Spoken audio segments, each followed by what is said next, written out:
দশম গ্রেডে ডিপ্লোমা প্রকৌশলীদের পদ সংরক্ষণ সহ ৭ দাবিতে আবারও রাস্তায় নেমেছে পলিটেকনিক ইনস্টিটিউট অ্যান্ড কারিগরি শিক্ষার্থীরা।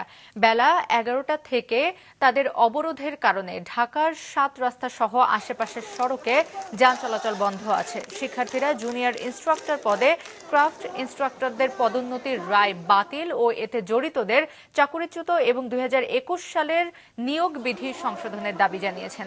এছাড়া ডিপ্লোমা ইঞ্জিনিয়ারিং কোর্সে যে কোনো বয়সে ভর্তির নিয়ম বাতিল এবং ৪ বছর মেয়াদী আধুনিক কারিকুলাম প্রণয়নের দাবি জানান। ডিপ্লোমা ইঞ্জিনিয়ারদের তৈরি করা হয় ফিল্ডে যেভাবে কাজ করা যাবে, প্র্যাকটিক্যাল হাতে কলমে কাজ শিখায় জ্ঞান দেওয়া হয়।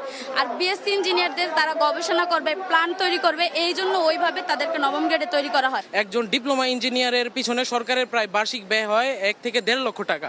আর সেইভাবে একজন সরকারি যারা বিএসসি করে তাদের পিছনে সরকারের ব্যয় হয় ১৮ থেকে ২০ লক্ষ টাকা। আপনাদেরকে কি সরকার এই জন্যই প্রস্তুত করতেছে দেশের জন্য যে আপনারা উপসহকারী প্রকৌশলী পদে চাকরি করবেন?